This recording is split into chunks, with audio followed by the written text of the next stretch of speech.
Magandang araw po sa inyong lahat, lalong-lalo na po sa mga giliw kong tagapakinig. Narito na naman po tayo sa paglalahad ng isang kwento ng buhay ng binatang isang Aita, si Arturo, 19 na taong gulang na isang mabait at matulunging mangangaso ng baryo ng Algao sa probinsya ng Zambales. Masasaksihan niya ang pagpatay ng aswang sa mga lalaki. Makikilala naman niya ang isang diwatang nangangalaga sa kalikasan. Ipagkakaloob sa kanya ang kakaibang kapangyarihang tatalo sa pinuno ng mga aswang. Ano-ano ang mga lihim na matutuklasan ni Arturo sa pagkatao ng mga taong nakapaligid sa kanya? Magagawa kaya niyang matalo ang malakas na puwersa ng kampon ng kadiliman? Sama-sama po nating pakinggan ang buhay at pakikipagsapalaran ng binatang pinagkalooban ng mutya ng pangil ng Baboy Ramo. Ngunit bago po ang lahat, mga idol, huwag po nating kalimutan mag-subscribe at i-hit ang notification bell sa aking YouTube channel na The Voice Addict at Apong Isaac para sa mas marami pang makapigil hiningang kwentong aswang at katatakutan mula sa mundo ng kababalaghan. Umpisahan na po natin ang kwento. Arturo, saan ka na naman ba pupunta? Hindi ka pa nagsasawa sa kakahanap mo ng mga baboy ramo sa gubat? Aba, kulang na lang eh. Tubuan na rin kami ng mga balahibo sa katawan para maging baboy ramo na rin kami. Tay, ano naman po ba ang problema nyo? Wala naman pong masama sa pangangaso ko sa gubat Nakakatulong pa nga po ako sa mga katribo natin eh. Hindi ba? Masama ang palagi kang pumupunta sa gubat para maghanap ng mga baboy ramo. At kanino naman napupunta? Sa mga katribo natin na imbis ako lang ang tulungan mo. Nandadamay ka pa ng ibang pamilya na tutustusan mo ng pagkain sa araw-araw. Aba anak, pambihira ka naman. Mag-isip-isip ka. Hindi naman sila nagpakahirap na alagaan ka simula pagkabata mo. Tapos mabibigyan mo rin sila ng pinagpaguran mo. Tay, bakit po ba? Masama po ba ang tumulong sa iba? Hindi po ba't dapat masaya po kayo dahil matulungin po ko sa kapwa natin Aita? Alam naman po ninyo na mababa po ang tingin sa atin ng ibang tao, di ba? Kaya wala pong ibang magtutulungan, kundi tayo lamang po dito sa tribo.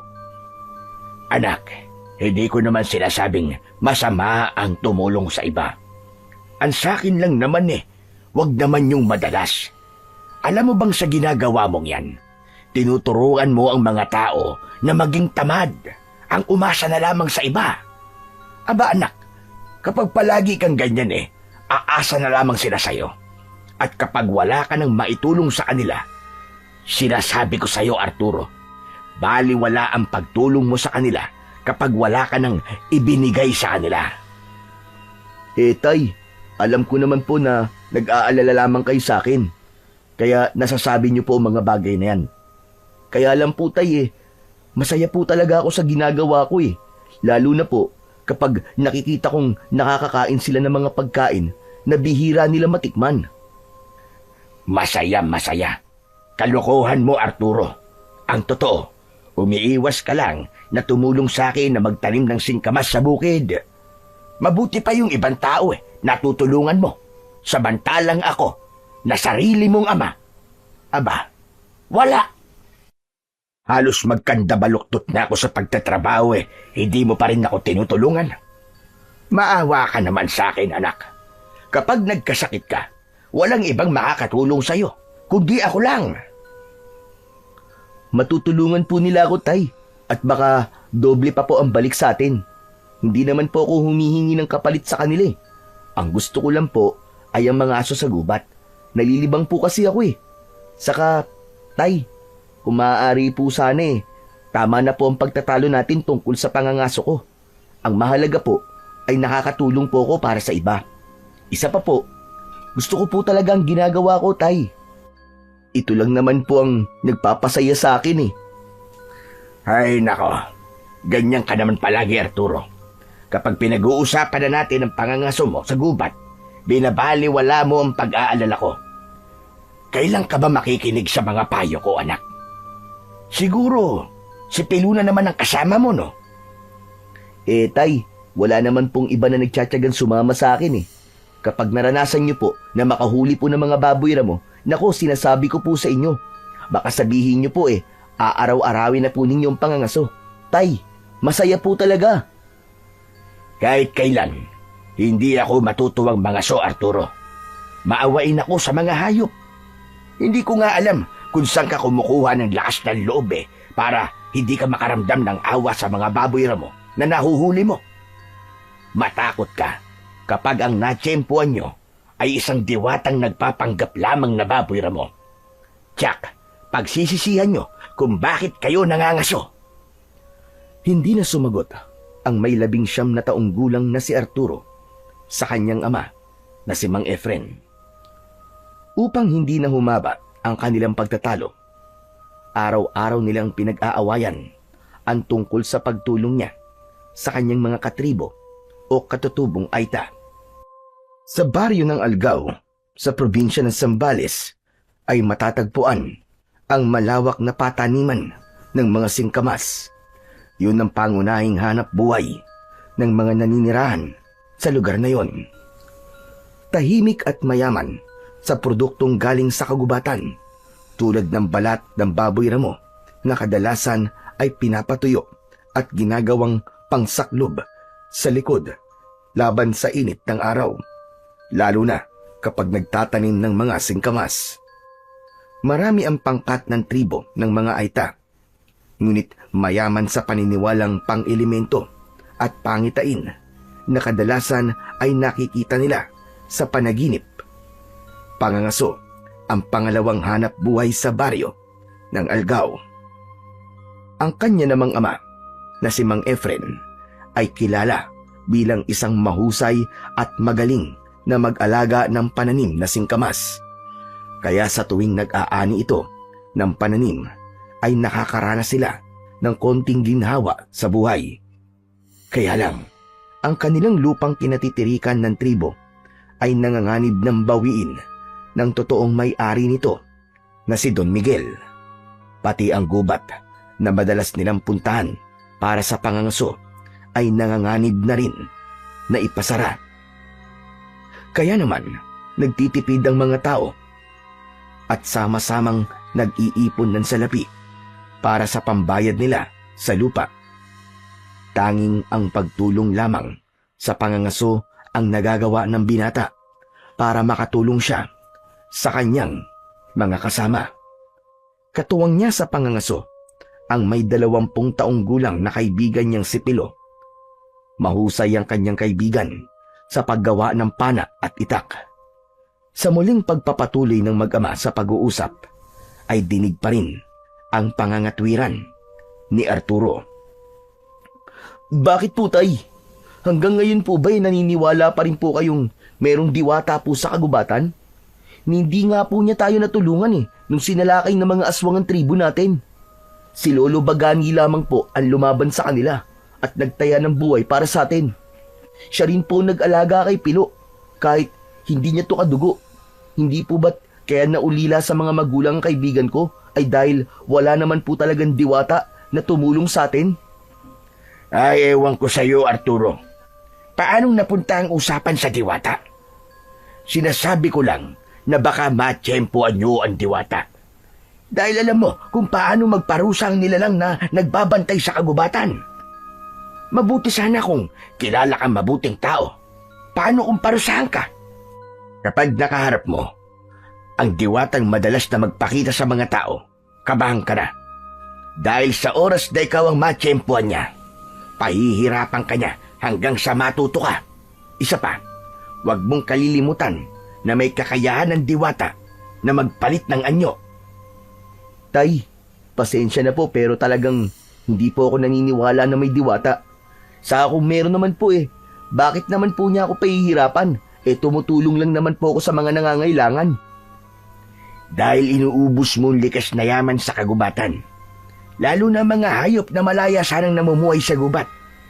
Hindi mo ba naisip na katulad lamang sila ng mga nangyari sa atin? Hindi ba't sinalakay tayo ng mga kawatan na nagnakaw sa mga kagamitan nating antigo noon? Kasunod ng pagsalakay ng mga aswang, pinatay ang pamilya natin sa pamamagitan ng pana. Kahit saan tayo magtago nun, hinahabol nila tayo na parang mangangaso sila ng hayop. O ano? Anong pinagkaiba ng mga baboy ramo na pinapatay mo sa buhay natin nun? Sige nga. Tay, wag na po ninyong ibalik ang nakaraan. Tapos na po yun eh. Ipinapaalala lamang po ninyo kung gaano tayo kaduwag noon. Tila natigilan si Mang Efren sa sinabi ng kanyang anak, habang si Arturo naman ay naghahanda pa rin ng kanyang mga dadaling sandata papunta sa gubat. Hindi siya maaaring tumigil. Marami ang umaasa sa kanya. Dala ng sama ng loob ay iniwan siya ng kanyang ama sa sala at pumasok ito sa loob ng kwarto. Isang malalim na buntong hininga ang pinakawalan ni Arturo bago siya lumabas ng bahay.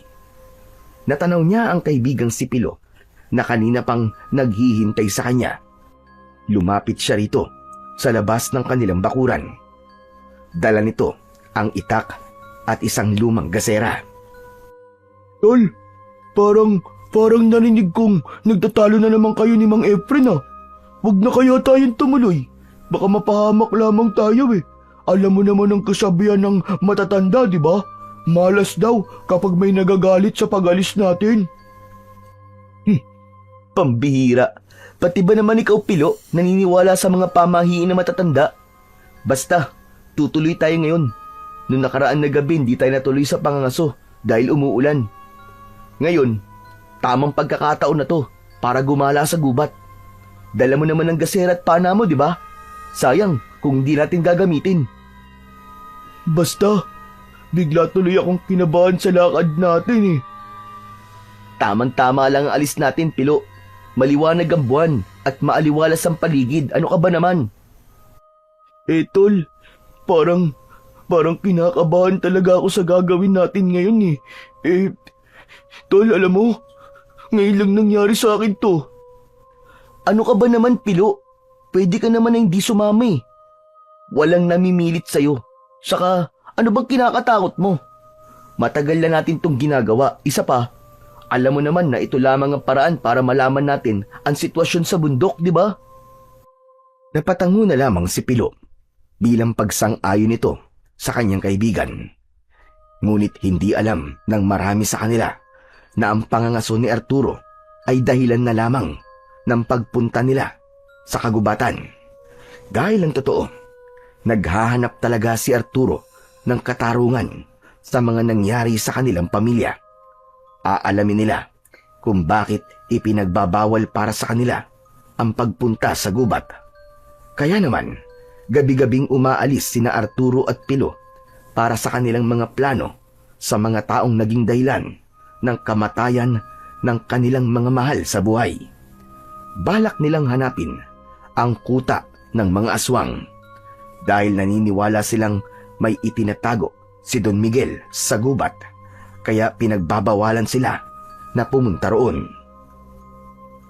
Nagsimula na maglakad ang magkaibigan papunta sa kagubatan. Umaasa sila sa liwanag ng buwan, saka lamang nila gagamitin ang gasera kapag sila ay pauwi na. Pagkalipas ng ilang minutong paglalakad, ay tumigil sila sa malagong halamanan. Nakarinig sila ng kaluskos na parang may baboy ramo na malapit lamang sa kanilang kinaroroonan. Inihanda ni Arturo ang kanyang pana at isinawsaw ang dulo ng talim sa lason na pampatulog sa mga baboy na mahahanap nila. Maya-maya pa ay nakita nila ang mataba at malaking baboy ramo na abala sa pagsabsab ng damong ligaw, habang panay ang huni nito. Malago ang tayong balahibo ng hayop, habang ang dalawa nitong pangil ay nakalitaw sa bibig. Kaya lang, tila napansin ng binata na biglang kumislap ang pangil ng baboy ramo sa liwanag ng buwan. Nagtataka siyang napatingin sa gawin ni Pilo dahil pakiramdam niya ay parang siya lamang ang nakakita ng bagay na yon. Bigla niyang naisip na kunin ang pangil nito sa oras na mahuli nila ang baboy ramo. Pilo, ako ang uhuli sa baboy ramo ha. Ikaw na muna rito sa gilid ng puno. Sige, mag-iingat ka lang, tol. Baluktot ang katawan ni Arturo na nagpalipat-lipat sa punong madadaanan niya, papalapit sa kinaroroonan ng baboy ramo. Magaan ang hakbang ng kanyang paa na iniiwasan na lumika ng ingay. Hindi niya inaalis ang kanyang paningin sa baboy ramo na abala pa rin sa pagsabsab ng damo. Ngunit napapansin niya na panay ang tigil nito sa pagkain at lumilinga sa paligid na parabang may hinahanap. Kaya hindi malapitan ni Arturo ang baboy ramo. Akma na sanang sisipatin ni Arturo ang baboy ramo nang makarinig siya ng ingay mula sa kakawyan. Boses ng lalaki na nagmamakaawa na wag itong papatayin. Kaya naman, bumundol ang kaba sa kanyang dibdib, lalo na nang tumakbo ang baboy ramo sa kakawyan kung saan ay nagmumula ang ingay. Dala ng kanyang pagtataka ay sinundan niya ang hayop.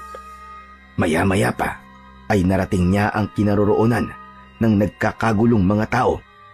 Naramdaman din ni Arturo ang paglapit sa kanya ni Pilo habang natatanaw nila ang baboy ramo na parang nagtatago rin sa kakawyan at nakamasid sa nangyayari sa grupo ng mga kalalakihan.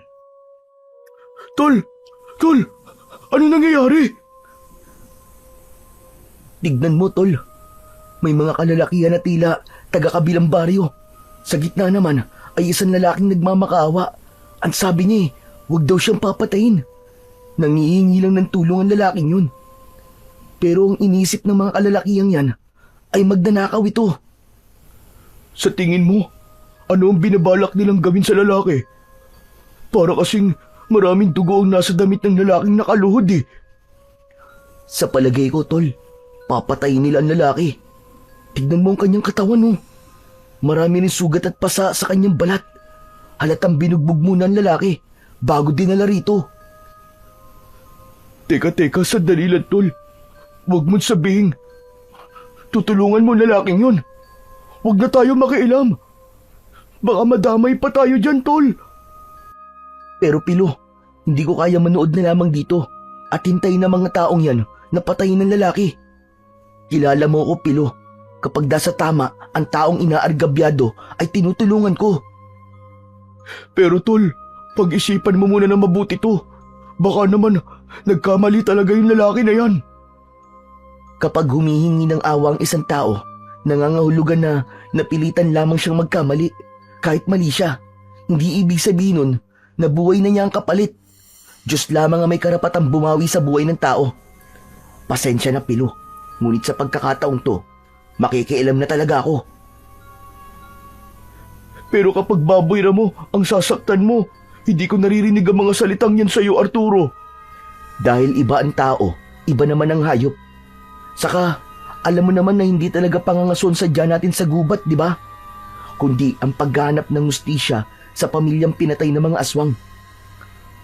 Mahanap ko lang ang lalaking may tattoo sa kamay.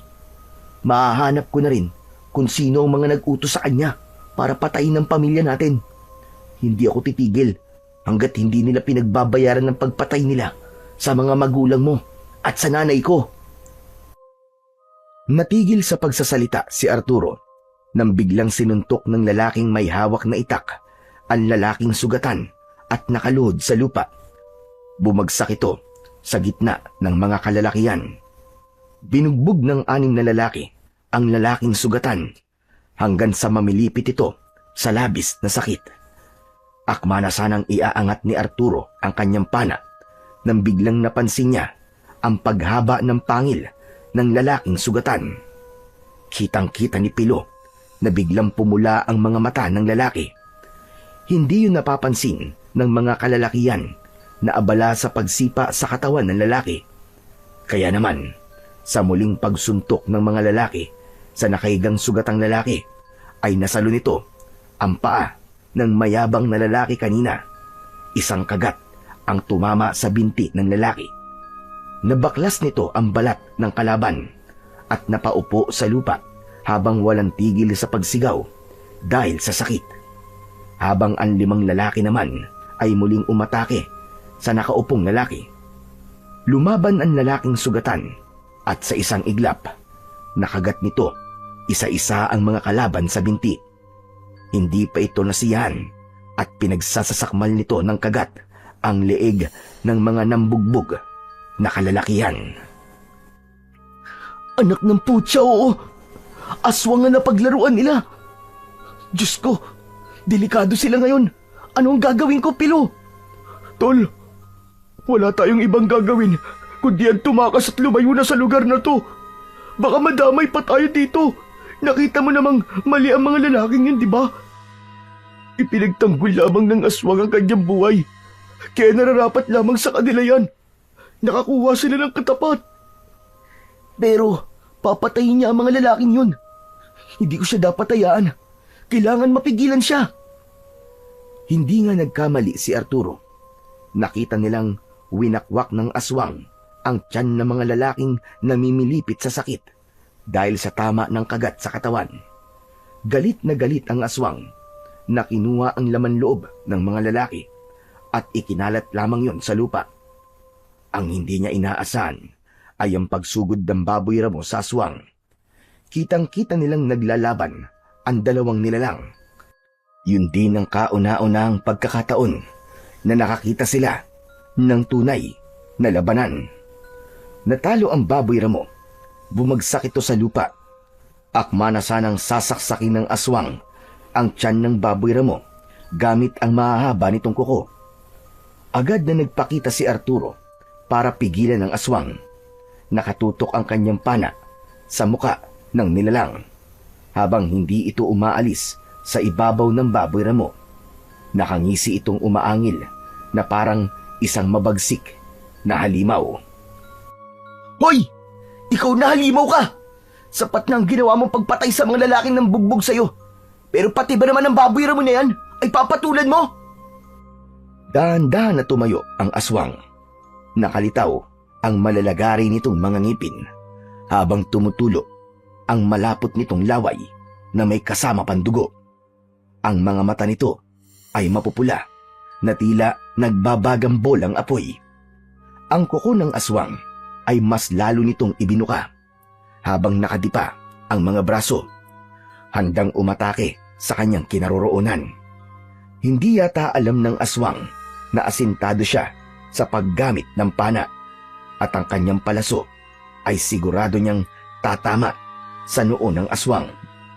Ang nilalang na may ulo ng asong gubat at kalahating katawan ng tao ay sapat na para malaman niyang ito ang aswang na minsan nang sumugod sa kanilang lugar.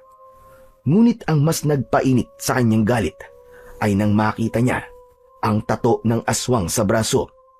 Maaaring alagad ito ng mga nilalang na pumatay sa pamilya nila. Ito ang aswang na lobo dahil sa kanilang anyo na malaasong gubat. Umangil ito ng malakas, ngunit kinagat na ito ng baboy ramo sa binti bago pa man ito makahakbang. Kaya naman, nabaling ang atensyon ng aswang sa hayop na nakahiga sa lupa. Kinagat nito sa leeg ang baboy ramo, kaya lang hindi tumalab ang pangil nito sa makapal na balat ng hayop. Hindi na nag-aksaya ng oras si Arturo. Binitiwan niya ang palaso at diretso ang pagtama sana nito sa noo ng kalaban. Kaya lang, nasalo nito ang palaso at yun mismo ang ginamit ng aswang para isaksak naman sa katawan ng baboy ramo. Nanlalaki ang kanyang mga mata dahil alam niyang may lason ang kanyang pana. Naku po, hindi maaari. Hoy, aswang! Layuan mo ang baboy ramo! Dala ng gulat ni Arturo, kitang-kita niya ang ilang beses na pagsaksak ng aswang sa katawan ng baboy ramo. Kaya naman, sumugod siya rito dala ang itak na ibinigay sa kanya ni Lolo Bagani. Inatake niya ito ng taga at galit na galit siyang pinagmumumura ang aswang. Sinulyapan niya ang nakahandusay na baboy ramo habang nakahiga ito sa lupa. Naliligo ito sa sarili nitong dugo. Ginagawa niya rin yun. Kaya lang, iba ang nararamdaman niyang awa sa baboy ramo ng mga sandaling yun. Nakita niyang lumapit ang kaibigan niyang si Pilo sa kinaroroonan ng baboy ramo. Walang tigil sa paghuni ang hayop dahil sa labis na sakit. Habang si Arturo naman ay sumugod sa kinaroroonan ng aswang. Bawat pagpalo niya ng itak dito ay hindi siya tumatama. Naiiwasan nito ang bawat pag-atake niya. Kaya naman, nang makahanap ng pagkakataon ng aswang, ay gumanti ito sa kanya gamit ang matutulis nitong mga kuko. Naramdaman niyang tinamaan siya ng kalmot nito sa kanyang likod. Masakit at walang kapantay na kirot, lalo na nang bumaon ang mahaba nitong pangil sa kanyang balikat. Napasigaw si Arturo sa sobrang sakit. Saka lamang niya naalala ang pinagtalunan nilang mag-ama kanina. Ito ang sinasabi sa kanya ni Mang Efren. Ang makaengkwentro niya ang aswang na papatay sa kanya. Narinig niya ang malakas na boses ng kaibigang si Pilo. Bakas ang pag-aalala sa mukha nito. Tol! Tol, lumaban ka! Huwag kang papatalo sa kanya, Tol! Inuha ng kaibigan niyang si Pilo ang pana nito at habang kagat sa balikat si Arturo ay inasinta naman ito ng palaso ang ulo ng kalaban. Hindi yung tumama dahil kakaiba ang husay ng aswang sa pakikipaglaban at pag-ilag. Ang baboy ramo ay tumayo at walang ano-ano ay tumalo nito ng mataas at kinagat nito ang leeg ng kalaban. Bumagsak ang mga ito sa lupa kasama si Arturo na habol ang hininga dahil sa sakit ng sugat sa balikat. Idagdag pa ang kalmot niya sa likod na parang tumitibok-tibok na puso. Dinig na dinig niya ang kumusyon sa kanyang likuran.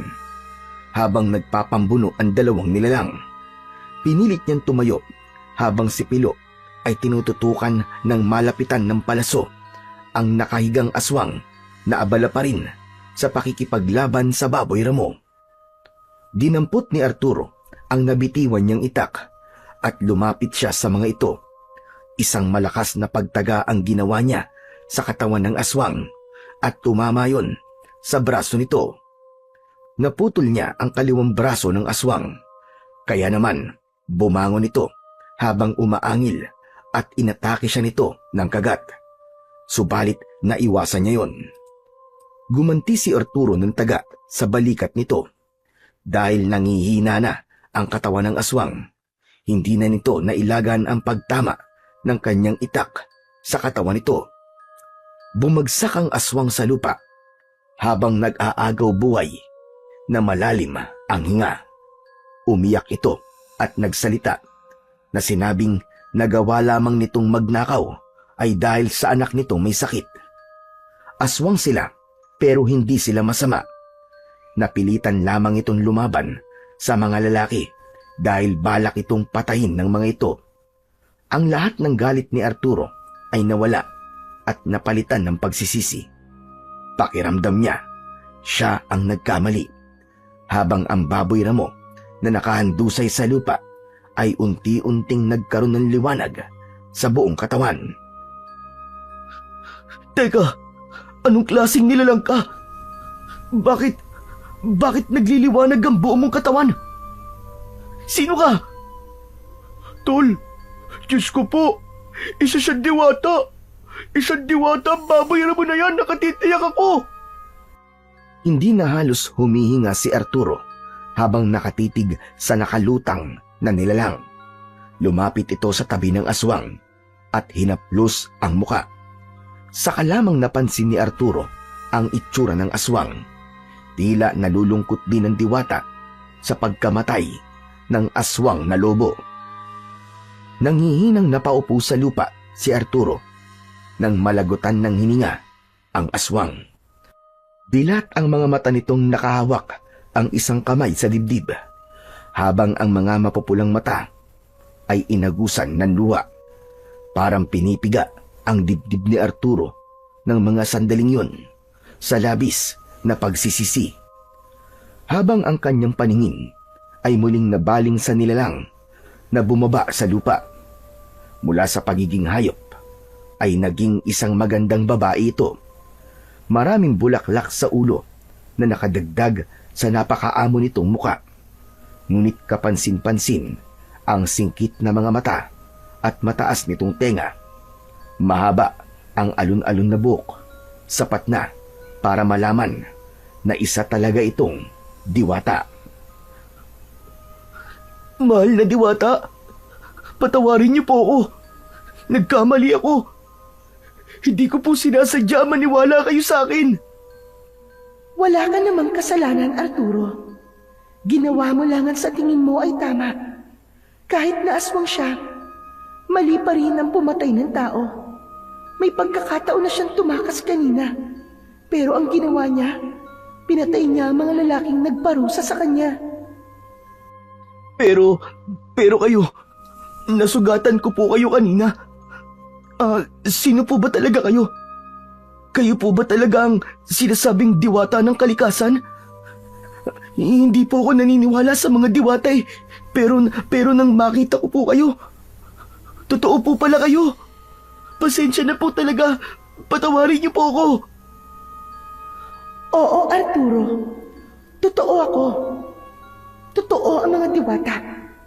At ako ang diwata ng kalikasan. At sumubok sa iyong kakayahan. Ano? Kaya po pala nang tumingin ako sa pangil ng baboy ramo, ay bigla pong kumislap yun sa liwanag ng buwan. Dahil isa po pala kayong diwata na nag-aanyong hayop. Kaya nagkaroon kayo ng kakayang magpahilom ng sugat nyo dahil hindi kayo isang ordinaryong tao. Tol, huwag na natin siyang kausapin. Magpaalam na tayo sa kanya. Tara na, umalis na tayo rito. Huwag kayong matakot sa akin. Isa lamang akong diwata na nagbabantay sa kagubatang ito. Aaminin kong masama ang loob ko sa inyo dahil sa madalas niyong pangangaso sa gubat. Pero nalaman ko na itinutulong niyo ang mga nauhuli niyong hayop sa mga katribo niyo. Ngunit nalaman ko rin na meron kayong ibang dahilan kung bakit niyo ginagawa ito. Isa pa, iniligtas niyo ang buhay ko sa kamay ng aswang na yon. Hindi niyo ba alam na isa siya sa mga aswang na sumalaki sa inyong tribo? Patunay ang kanyang tattoo na paniki sa kanyang braso. Tatak yun bilang kampo ng kadiliman. Huli na ang kanyang pagbabago. Kaya lang naman siya napahiwalay sa mga kasama niya dahil itinuturing siyang traidor ng kalahi niya. Teka. Kung ganun po, kasama po pala talaga siya sa pumatay sa pamilya namin. Pero, ano po ba ang pangalan niyo? Ako si Diwatang Ada, ang diwata ng kagubatan. Kung kanina nakita mo ang aking pangil na kumislap sa liwanag ng buwan, nangangahulugan na ikaw ang binatang pinili ng aking kapangyarihan upang pigilan ang nagbabantang pagsalakay ng maraming aswang sa inyong tribo. Nakikita kong marami na naman ang magbubuwis ng buhay at kasama kayo ng kaibigan nyo sa mamamatay. Aba, teka, sandali lang po, Diwatang Ada. Ang ibig niyo pong sabihin ay sasalakayin na naman po kami ng mga aswang na lobo? Pero bakit palagi po kami ang kanilang sinasalakay? Ano po bang dahilan? Dahil sa nakatagong kuweba sa lupain nyo, andun ang lumang altar ng mga aswang kung saan nakatago ang luma nilang libro na pinaglalagyan ng kanilang propesiya. Hindi ko alam kung nasaan ang lagawsan nito, ngunit sigurado akong hindi pa yun natatagpuan ng kahit na sino. At kung may nakatagpo man sa lagawsan ng kuweba, ay natitiyak kong itinago niya yun sa lahat sa kanyang sariling dahilan. Ikaw, Arturo, ang napili kong mangangalaga sa aking kapangyarihan. Pero wala po akong sapat na kakayahan para sa kapangyarihan niyo, Diwatang Ada. Nagkakamali ka, Arturo. Meron ka ng taglay na kakayahan kahit wala ka pang kapangyarihan. Kung nakikita mo nga ang kakaiba kong pangil, ikaw ang binatang hinirang para sa kapangyarihan. Ngunit kailangan mo munang dumaan sa isang pagsubok. Ano? Pagsubok pong ano, mahal na Diwata? Kailangan matalo mo ako sa isang duelo. Mag-aanyo kung baboy mo. Kailangan ikaw mismo makakuha sa kumikislap kong pangil. Dahil ang ibig sabihin ng noon ay pinagkalooban kita ng mutya ng pangil ng baboy mo. Teka, paano naman po ako? Kasama po ba ako sa pagsubok na ibibigay niyo po, mahal na Diwatang Ada? Hindi ka kasama, Pilo. Sapat nang maging alalay ka ni Arturo sa paggawa ng kabutihan. Protektahan mo ang kaibigan mo na walang makakaalam sa kanyang magiging misyon. Tandaan niyo, mahusay, mabilis at tuso ang kalaban. Ang aswang na nakalaban niyo ay alagad pa lang, ngunit nahirapan na kagad kayo. Paano pa kung ang mismong pinuno na ang makalaban ninyo? Matagal na hindi nakasagot si Pilo sa sinabi ng mahal na Diwata, habang si Arturo naman ay nahulog sa malalim na pag-iisip. Sa muling pagkawala ng liwanag na bumabalot sa katawan ng Diwata, ay lumitaw naman ang matikas at matabang baboy ramo.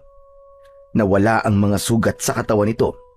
Nakatayo lang ito sa kanilang harapan habang nakatitig sa nakatayo rin na si Arturo. Mabilis na lumundag ang kalaban papunta sa kinaroroonan ni Arturo. Dahil mahina ang kanyang katawan sa sugat na natamo, hindi niya naiwasan ang pagtama ng ulo nito sa kanyang tiyan. Bumagsak siya sa lupa kasama ang baboy ramo. Tinungtungan siya ng paa nito na agad naman niyang naiwasan. Ngumisi ang baboy ramo at lumitaw ang kumikislap nitong mga pangil. Akma na sanang kukunin niya yon nang muli siyang binangga ng ulo nito sa kanyang tiyan. Kaya't pasadsad siyang bumalandra sa puno. Naramdaman niya ang sakit sa kanyang sugat sa balikat. Hindi ka maaaring magpatalo sa sakit na nararamdaman sa katawan mo. Isipin mo kung paano mo makukuha ang mga pangil ko at kung paano mo ako matatalo. Dahil sa oras na matalo kita, buhay mo ang nakataya. Ang bihira namang pagsubok yan, Diwatang Ada. Wala naman po sa usapan natin ang maglaban Dahil hindi pa yan nangaabutin mo kung sakaling makaharap mo na ang pinuno ng mga aswang, Arturo. Kaya't tumayo ka. Lumaban ka, Arturo. Sandali lang, mahal na Diwata. Wala naman sanang mangyaring masama sa kaibigan ko. Kung gusto po niyong ibigay sa kanyang kapangyarihan, bakit naman po kailangan niyo pa siyang pahirapan ng ganito? Dahil kasama yon sa mga kailangan niyang pagdaanan. Sinusukat nito kung gaano katatag ang katawan ng taong pinagkalooban ng mutya ng pangil ng baboy ramo. Pagkatapos nun, ay muling nagpatuloy ang labanan. At sa pagsugod ng baboy ramo, nakailag si Arturo. Nasuntok niya ng kanyang kamao ang batok ng baboy ramo at bumagsak ito ng pasadsad sa lupa. Agad na lumapit ang binata sa kinaroroonan ng nakaigang baboy ramo. Tangka na sana niyang susuntukin ulit ito sa muka nang bigla itong nakatayo at inuntog siya nito ng ulo. Pero dahil sa kagustuhan niyang magkaroon ng kapangyarihan para mabigyan ng katarungan ang nangyari sa kanyang ina at kapatid, ay nakipaglaban siya rito ng lakas sa lakas. Hindi siya nagpatinag sa malakas nitong pagbangga sa kanyang tiyan. Ibinuka niya ang kanyang hita upang ang puwersa ng baboy ramo ay mapigilan ng kanyang katawan. Hinawakan niya ito mismo sa dalawang pangil na nakausli sa bibig nito. Saka niya iniikot sa ere kasama ng katawan ng baboy ramo. Iniharang niya ang katawan niya at bumagsak sa lupa ang baboy ramo. Naputol ang dalawang pangil nito at nagkaroon ng liwanag sa buong kagubatan.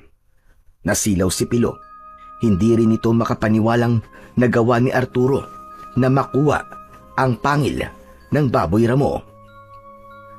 Tol! Tol, nagawa mo! Natalo mo ang Diwata! Biglang bumalot ang liwanag sa katawan ng baboy ramo at katulad ng inaasahan, bumalik ito sa pagiging diwata, ngunit nawawala ang dalawang ngipin. Nakangiti itong binati si Arturo sa tagumpay nito sa laban sa baboy ramo. Nakita mo na ang kakayahan mo, Arturo. Meron ka talagang taglay na kakayahan kahit wala ka pang kapangyarihan. Dahil ikaw nga ang binatang nakatakda na lalaban sa kampo ng kadiliman. Hanapin ninyo ang kinaroroonan ng kuweba dahil malaki ang may tutulong ng aklat sa nakatalang propesiya laban sa pinuno ng mga aswang na lobo. Mag-iingat kayo. Biglang naglaw ang diwata sa kanilang harapan at ang dalawang pangil ng baboy ramo ay biglang naglaho rin sa dalawang palad ni Arturo. Napalapit sa kanyang kinatatayuan si Pilo. Nanlaki ang mga mata nitong hinawakan ng kanyang kamay.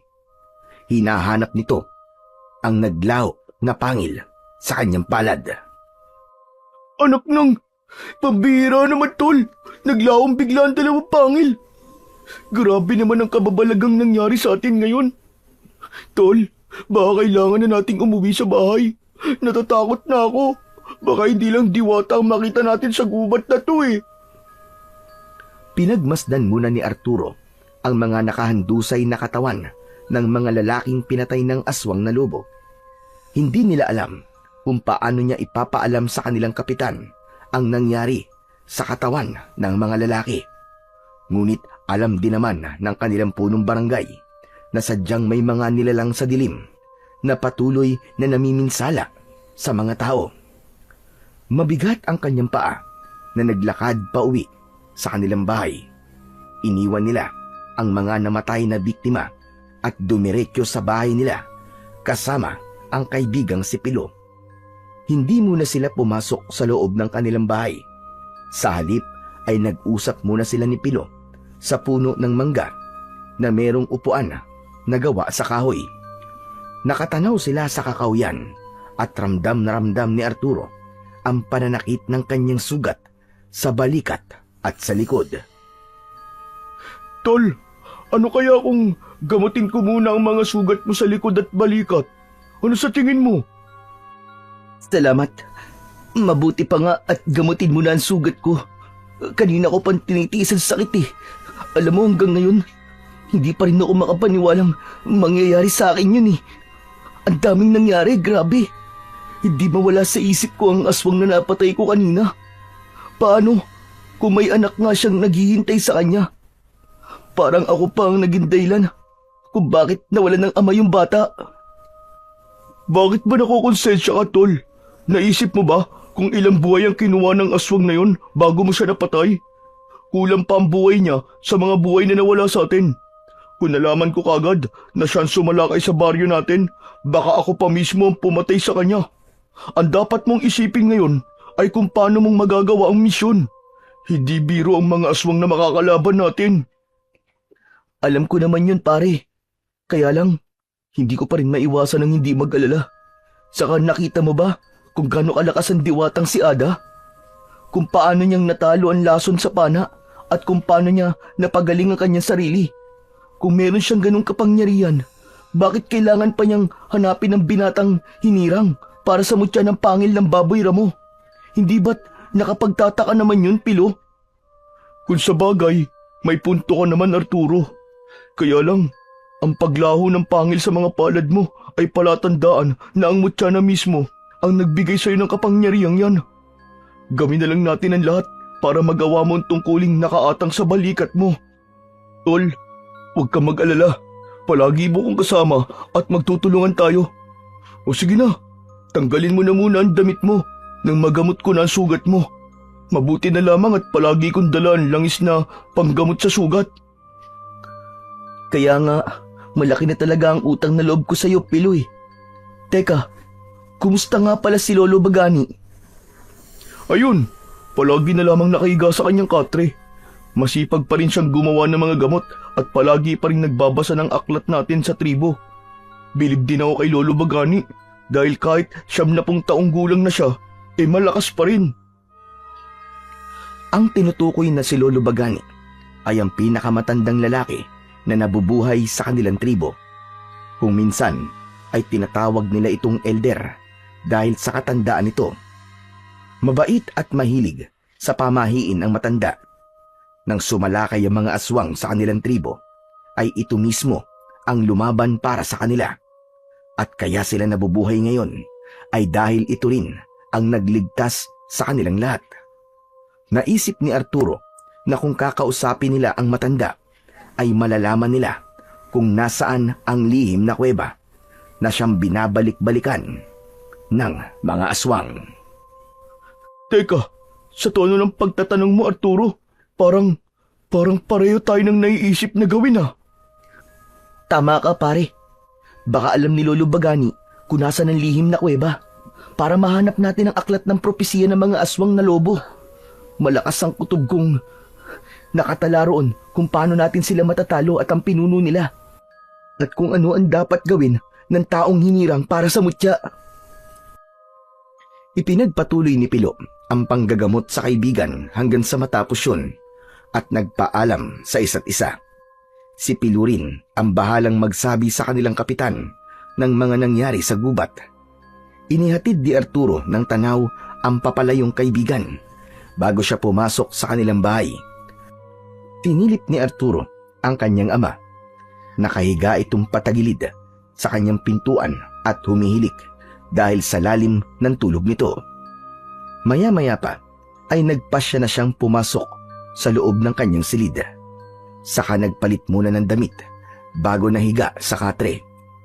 Ilang saglit lamang ay nakatulog na siya ng maimbing. Isang masamang panaginip ang dumalaw sa pagtulog ni Arturo.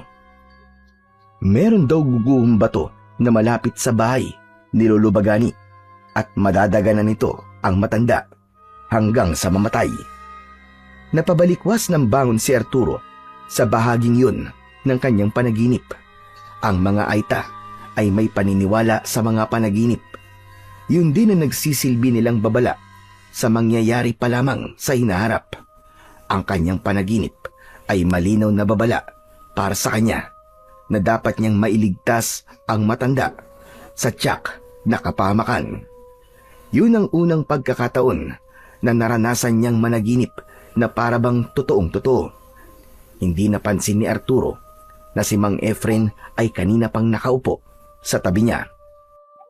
Mukhang masama ang panaginip mo, Arturo ha. Ang lakas ng alulong mo. Para kang aso na kinakatay. Pasensya na po pero talagang masama po ang panaginip ko, Tay. Parang babala po na mangyayari pa lang.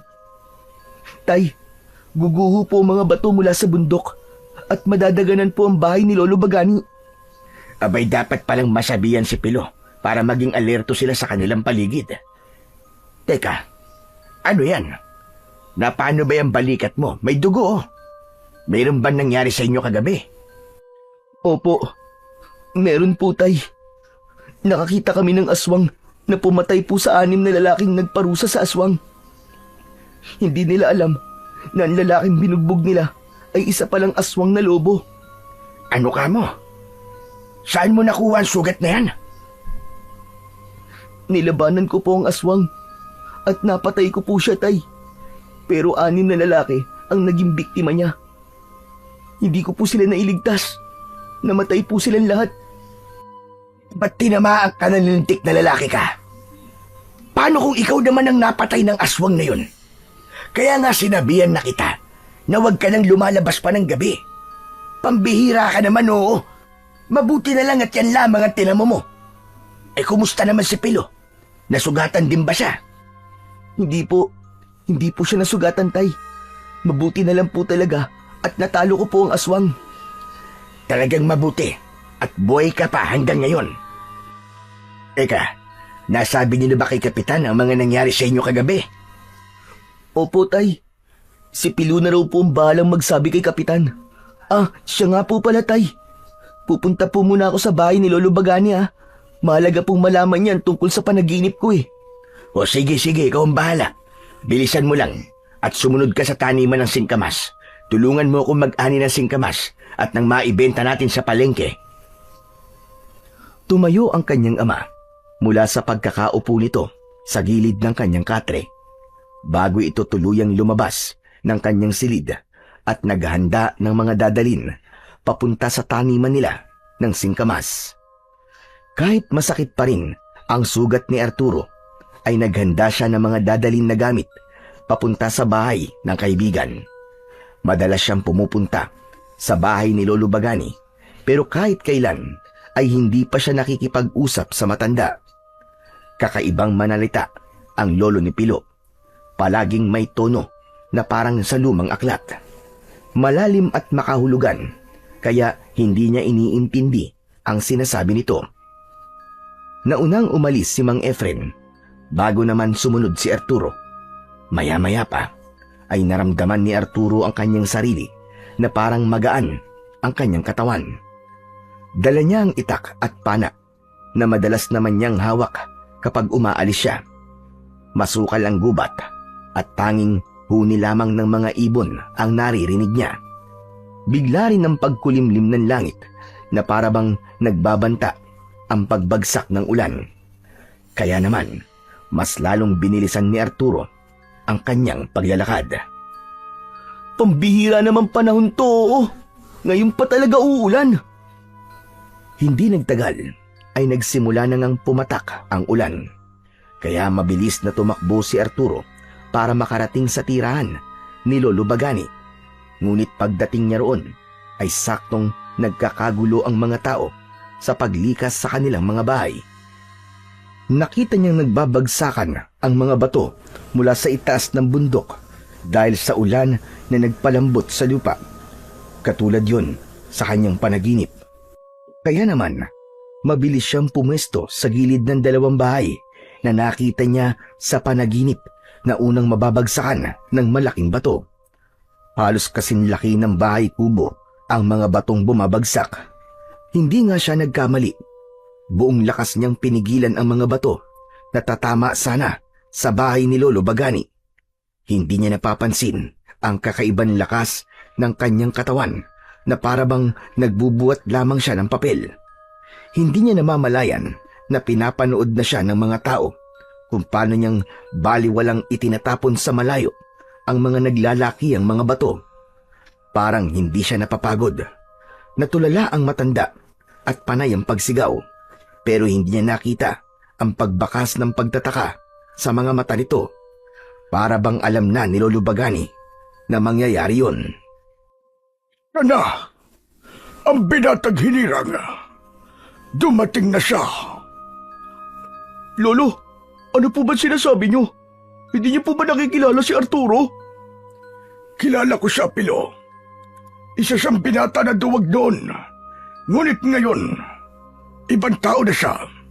Dahil natanggap na niya ang biyayang ipinagkaloob ng mahiwagang diwata. Dininig ng Diyos ang lahat ng panalangin ko. Napadalan tayo ng isang lalaking mandirigma. Natatapos sa muling pagsalakay ng mga aswang sa tribo natin. Siya ang hinirang. Narinig lahat ni Arturo ang sinabi ni Lolo Bagani at kinilabutan siya sa mga sinabi nito. Tila alam din ng matanda ang tungkol sa diwatang nakausap nila ni Pilo. Ang totoo, kaya siya nandito at nagliligtas ng tao ay dahil magsisimula na ang kanyang mga pangitain sa pamamagitan ng panaginip.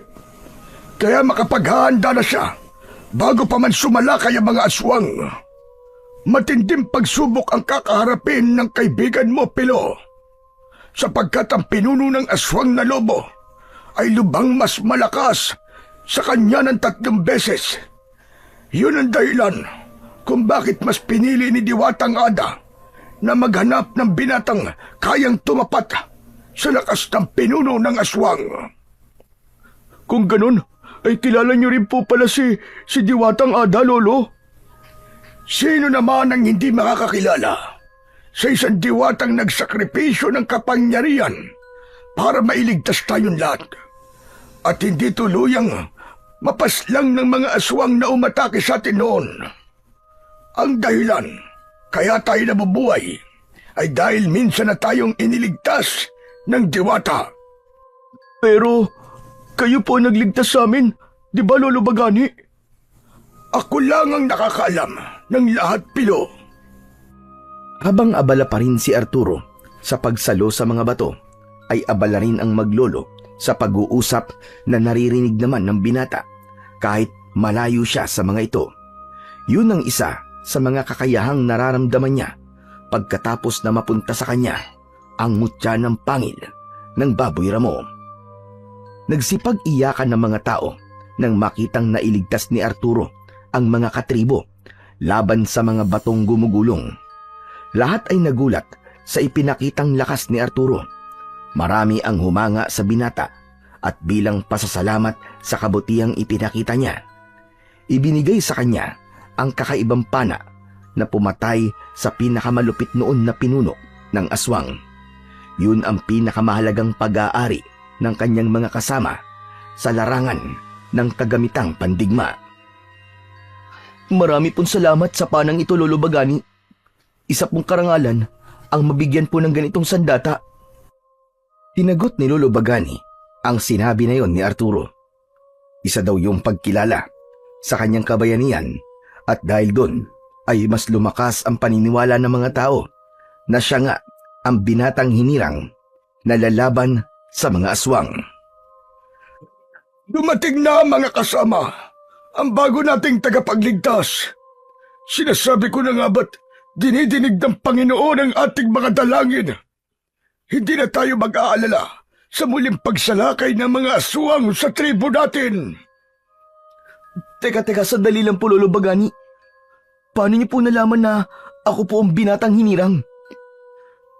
Pagkatapos kong masaksihan ang ginawa mo kanina, alam kong ikaw na ang matagal na naming hinihintay, ang magtatanggol sa ating tribo laban sa mga kampon ng kadiliman. Pero Lolo, mali po yatang ipagkalat natin sa kanila ang tungkol sa hinirang na bagong tagapagligtas ng ating tribo. Baka po inilalagay lamang natin sa kapahamakan ng buhay ni Arturo. Hindi siya mapapahamak, Pilo, dahil kaya niyang ipagtanggol ang kanyang sarili. Sa nakita ko kanina, taglay na niya ang mutya ng pangil ng Baboy Ramo. Tama ba ako?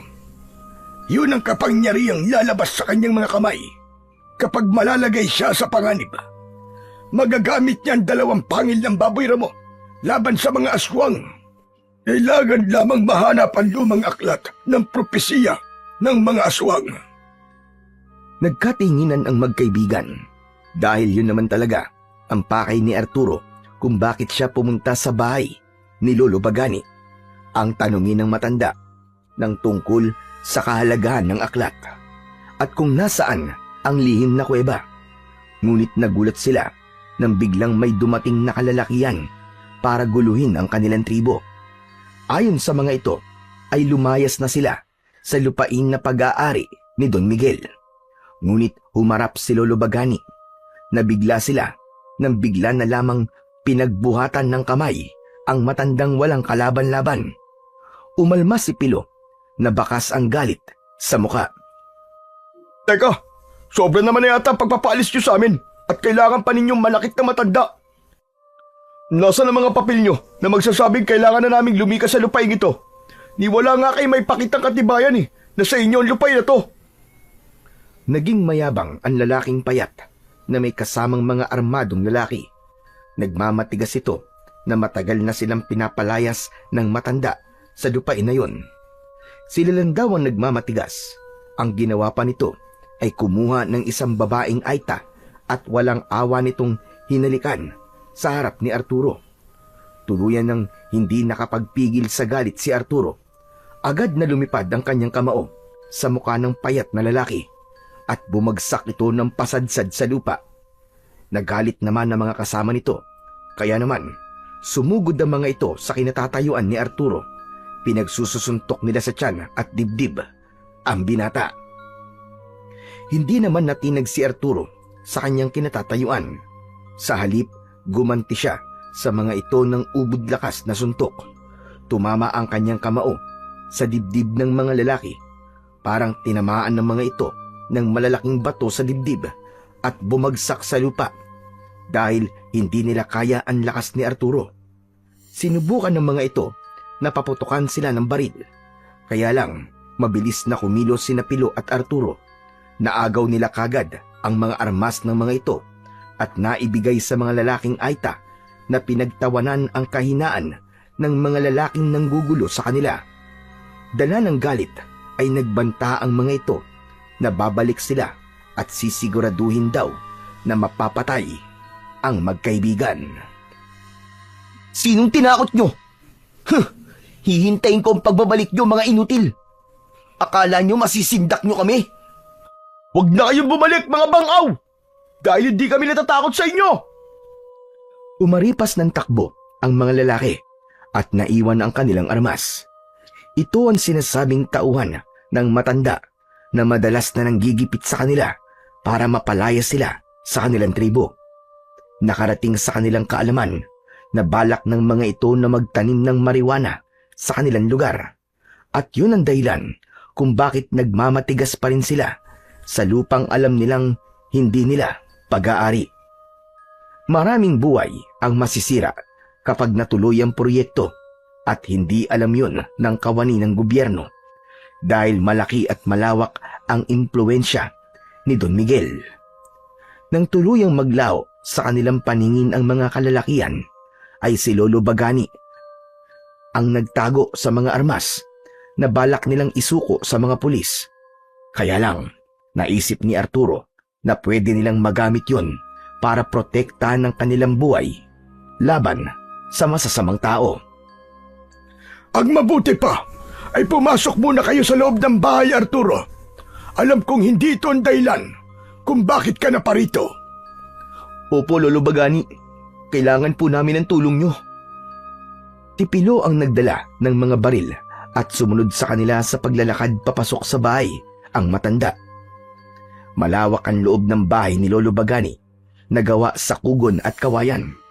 Mayroong mataas na silong na kailangan pang gumamit ng hagdan para makarating sa silid na madalas pagpulungan ng mga ito.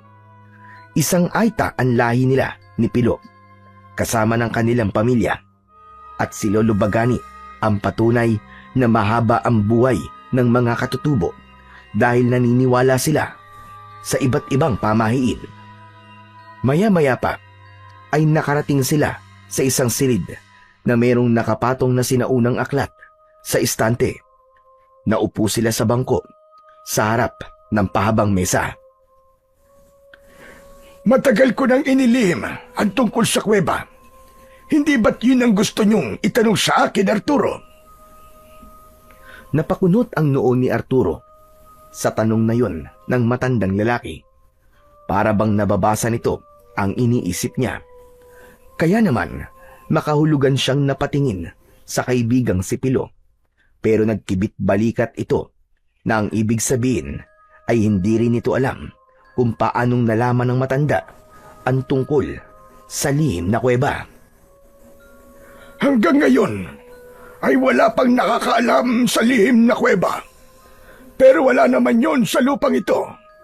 Dahil ang lago sana ay patuloy ko pa rin na hinahanap. Alam ni Don Miguel ang tungkol sa kuweba. Baka naman po kusang nagpapakita po ang lihim na kuweba sa taong hinirang para sa mutya po ng pangil na baboy ramo. Hindi, walang ganun, Arturo. Maaring hindi na natin makikita ang lihim na kuweba. Pero pwede nating malaman kung ano maaari nating may panglaban sa mga aswang na yun. Ang inaalala ko lamang po, Lolo Bagani, ang sinabi po ng diwata sa muling pagsalakay po ng aswang, marami raw po magbubuwis ng buhay. Matagal ko nang alaman tungkol sa bagay na yan, Pilo. Katulad mo, Arturo. Alam ko rin ang tungkol sa mga panaginip dahil nakakaranas din ako ng mga ganyan. Kaya nga nalaman ko na ang hinirang ay ikaw. Dahil sa aking panaginip, nakita kong may isang lalaki ang pumigil sa malalaking bato. Kung ganun, Lolo Bagani, talaga po palang nakakakita kayo ng mga mangyayari pa lamang sa inaharap. Oo, matagal na, Pilo. Ikaw lang ang hindi naniniwala sa akin. Ay siya nga pala, ano bang balak nyo ngayon? Tuloy pa rin po sa pangangaso para makatulong po sa mga katribo natin. Pangangasulan ba talaga ang ginagawa nyo? O paghahanap sa kuta ng mga aswang? Aba, Arturo, wala akong sinabi kay Lolo Bagani ha. Sadyang hindi lamang tayo makapaglihim sa kanya. Wala naman akong sinabi sa iyo, Pilo ah. Nagugulat lamang ako sa kakayahan ni Lolo Bagani. Matagal na po ba ninyong alam ang tungkol sa ginagawa namin ni Pilo? Kagabi ko lang nalaman. Matanda na ako. At alam ko kapag may itinatagong lihim ang isang tao. Kaya nga nalaman ko na si Don Miguel ay may balak na magtanim ng marijuana sa lugar natin dahil sa galaw ng kanyang mga mata. Pero mas interesado siya sa kinaroroonan ng kuweba dahil naniniwala siyang merong kayamanang nakatago roon. Isang malalim na buntong hininga ang pinakawalan ni Arturo bago siya nagpaalam sa matanda. Masyado ng matagal ang naging pag-uusap nila at kailangan niyang sumunod sa kanyang ama sa pagtatrabaho. Katulad ng inaasahan, ay nabigo pa rin siyang malaman kung nasaan ang kuweba. Mukhang mahihirapan siyang malaman kung nasaan yun at kung bakit talaga niya kailangang mahanap yun. Habang tinatahak niya ang daan papunta sa kanilang taniman ng singkamas, ay tila nararamdaman niyang may nilalang na nakasunod sa kanya. Tumigil siya sa paglalakad at inilinga ang paningin sa paligid. Nanlaki ang mga mata ni Arturo nang bigla siyang sinugod ng saksak ng lalaking payat na nakalaban niya kanina. Tumama ang talim sa kanyang tiyan, ngunit nagulat ito nang makitang nabali lamang ang talim ng kutsilyo sa kanyang balat. Talagang ikaw ang naghahanap ng kamatayan mo, no? Gumanti ka talaga at patraidor ka pang umatake. Hinawakan ni Arturo ang takot na lalaki. Nanlalaki ang mga mata nito. Sinuntok niya ang mukha ng lalaki. Sumugod na rin ang apat nitong mga kasama na nagtatago lang pala sa likod ng puno. Mabilis na naiwasan niya ang sipa at suntok ng mga kalaban. Pero hindi niya binibitiwan ang payat na lalaki. Isang mataas na sipa sa ere ang ginawa ni Arturo. Tinamaan sa muka ang mga kalaban.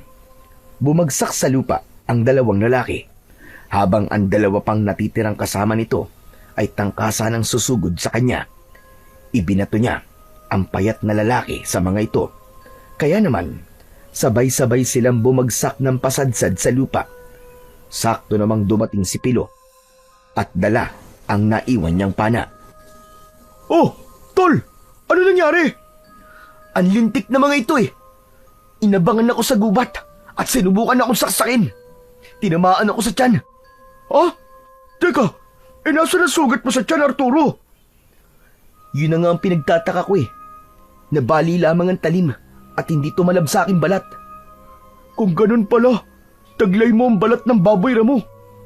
Pambihira, ilang beses ka nang nailigtas ng mutya ah. Mabuti pala at naiwan mo tong pana. Hayaan mo na, paniguradong bukas ng gising ng mga yan. Sinulyapan nila ang 5 lalaking magkakatabing nakahiga sa lupa, habang ang kaibigan naman niya ay sumama na lamang sa kanya papunta sa kaingin ni Mang Efren. Pagkalipas ng ilang minutong paglalakad, ay narating na rin nila sa wakas ang kinaroroonan ng kanyang ama. Abala ito sa pagdudukal ng lupa para mag-ani ng singkamas.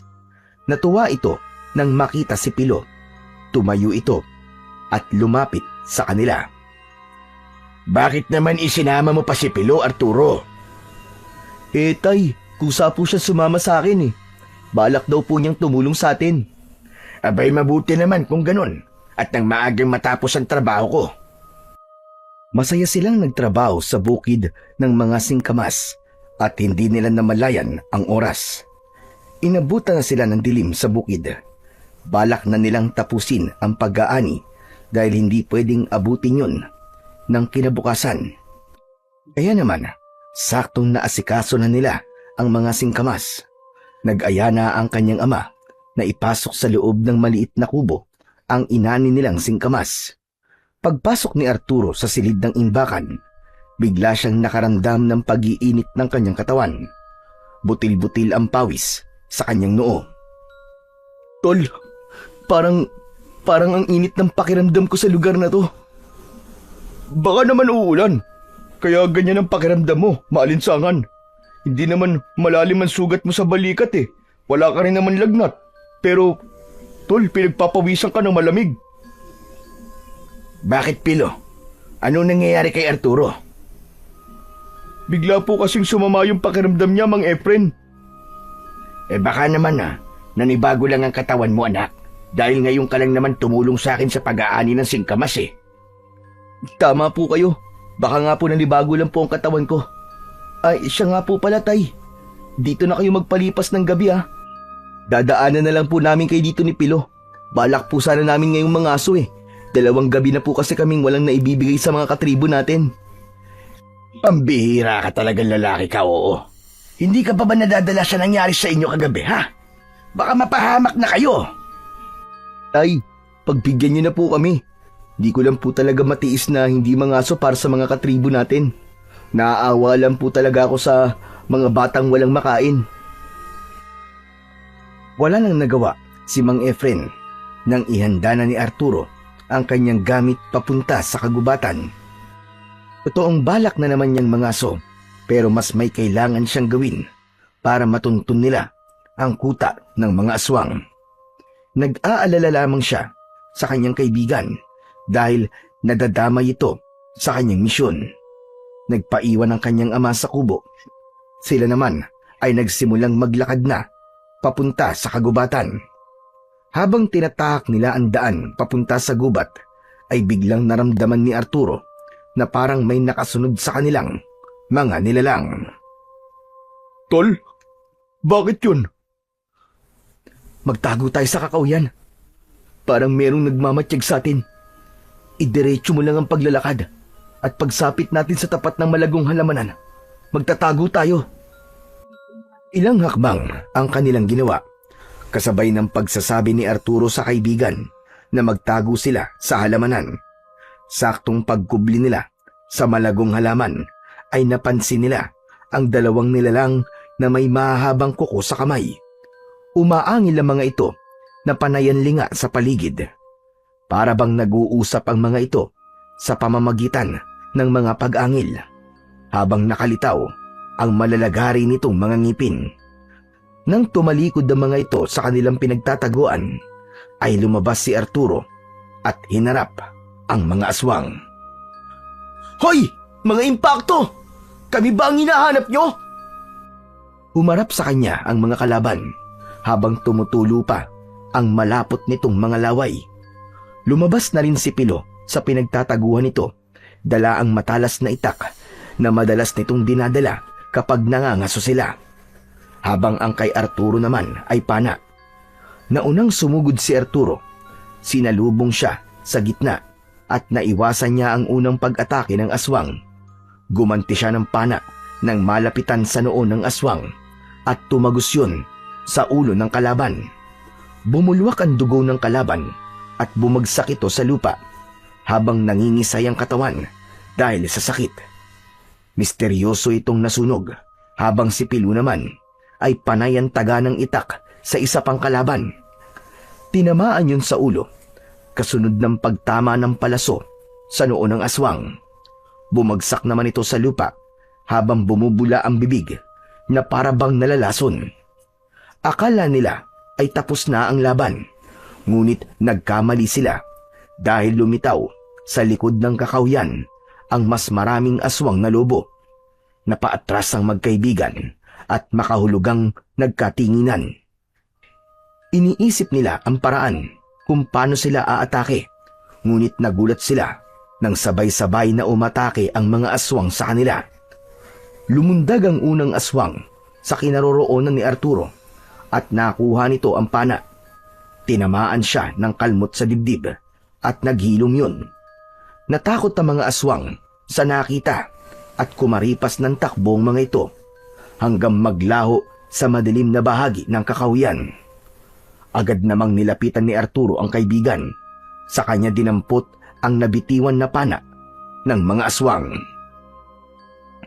Pare, ayos ka lang ba? Diyos ko, mabuti na lamang at bigla silang natakot sa atin.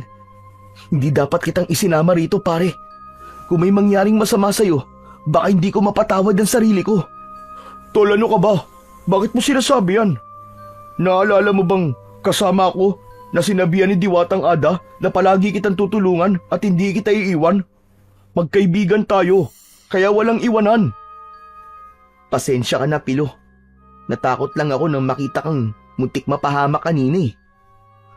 Saktong pagtayo ng magkaibigan ay natanaw nila ang isang usa na abala sa pag-inom ng tubig sa gilid ng ilog. Balak na sanang panain yun ni Arturo, ngunit bigla siyang nakaramdam ng awa.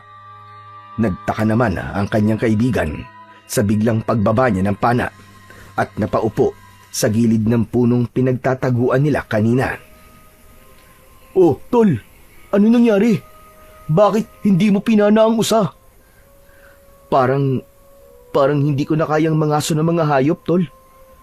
Naawa na ako at nakakaramdam ng konsensya sa gagawin natin. Ang mabuti pa kaya itigil na natin to. Kaya nga nagugulat ako sa iyo, Arturo kung bakit gusto mo pa rin mangaso. Hindi ko na alam kung ano ang gusto mong mangyari. Nakalimutan mo na bang nandito tayo para protektahan ng likas na yaman ng kagubatan? Saka, baka hindi natin alam na ang usa pa lang yan ay si Diwatang Ada na naman. Baka mapahamak na naman tayo. Kapwa natigilan ang magkaibigan nang biglang nagbago ang anyo ng usa. Tama nga si Pilo. Naging si Diwatang Ada nga ito at nakangiting nakatingin sa kanila habang nakalutang sa ere at lumiliwanag ang katawan. Pambira! Pinag-uusapan pa lang natin Andyan na naman siya! Salamat naman at unti-unti na ninyong pinahahalagahan ang mga hayop na naninirahan sa kagubatan. Hindi na kayo mangangaso ng mga baboy ramo. Dahil kayo na ang mangangaso ng mga aswang. Simula sa gabing ito, ay wala kayong ibang gagawin kundi ang maghanap ng mga aswang sa gubat. Malakas ang kutob kong nalalapit na ang kanilang pagsalakay. Diwatang Ada, pasensya na po kung muntik na naman kaming makagawa ng kasalanan. Nakausap na po namin ang pinakamatandang lalaki sa aming tribo at hindi rin po nila alam kung nasan po ang lihim na kuweba. Madaling malaman kung nasan ang kuweba, Arturo. Dahil ikaw lang ang makakaramdam ng kakaibang init ng katawan kapag natapat ka sa lagusan ng kuweba. Kaya kita pinagkalooban ng kapangyarihan ng mutya ng baboy ramo.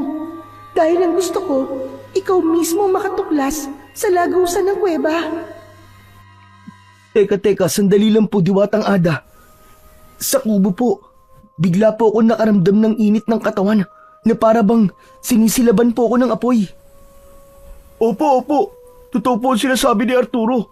At naramdaman po niya yun sa kubo na imbakan po ng singkamas. Ang ganun, bilisan niyong bumalik roon. Kailangan ninyong maunahan ang mga aswang na lobo sa paghahanap ng lagusan. Pakiramdaman mo lang ang katawan mo, Arturo. Kapag nasa lagusan ka ng kuweba, makakaramdam ka ng hindi may paliwanag na init ng katawan. Dahil yun sa proteksyong nakalagay sa bukalan ng kuweba. Ibig sabihin, wala po palang lihim na kuweba sa mismong tribo namin at nakatago pala yun sa imbakan ng singkamas? Bumundol ang kaba sa dibdib ni Arturo nang maalala na nasa kubo ang kanyang ama. Kaya naman, kasabay ng paglalaho ni Diwatang Ada, ay mabilis na tinahak ng magkaibigan ang daan pabalik sa kubo na pag-aari ni Mang Efren. Pagdating nila sa kubo, ay napansin kagad ng magkaibigan na tahimik ang buong paligid. Dahan-dahan silang naglakad papasok sa kubo at ganun na lamang ang paninikip ng dibdib ni Arturo nang maramdaman ang pag-iinit ng kanyang katawan. Mahigpit niyang hinawakan ng kanyang pana habang dahan-dahang humahakbang papasok sa silid. Tay! Tay, nandyan po ba kayo? Walang tugon na natanggap si Arturo mula sa kanyang ama. Kaya naman, tuloy lamang siya sa paghakbang papalapit sa loob ng silid. Nagulat si Arturo nang tumambad sa kanyang paningin ang nakatambak na singkamas sa gilid. Nakaangat ang katre. Hindi yun sahig, kundi isang pinto papunta sa ilalim ng lupa. Takot na takot si Arturo at ayaw na sana niyang malaman kung ano ang nasa loob ng lagusan. Sana nagkakamali ako, Pilo. Diyos ko, patawarin ako ng Diyos sa mga naiisip ko. Tol, kahit ako umaasang sana walang kinalaman si Mang Efren sa pagkamatay ng mga magulang ko. Pati ng kapatid at nanay mo. Hindi ko kakayanin at mahirap talagang paniwalaan. Nanginginig ang kamay ni Arturo nang sumilip siya sa ilalim ng lagusan. Minsan ay napapansin niyang parang napapadalas ang pagpunta ng kanyang ama sa taniman ng singkamas at hindi siya makapaniwalang matagal na nitong itinatago ang lagusan ng kuweba. Dalawang klase lamang ang magiging dahilan kung bakit nanatili si Mang Efren sa loob ng kuweba. Una ay isa itong pinuno ng aswang at nagsasagawa ng ritual. Pangalawa ay itinago lamang yon ng kanyang ama para lihim itong magiganti sa mga aswang. Kaya lang, sa pagbaba nila ng hagdan ay narinig nila ang malakas na sigaw ni Mang Efren sa loob. Hindi kayo magtatagumpay, Tay! Mawawala sa inyong lahat! Kaya itigil nyo na ito! Sumagot ang pamilyar na boses na umaalingaw-ngaw sa loob ng kuweba. Nagkatinginan ang magkaibigan dahil hindi sila maaaring magkamali sa naririnig.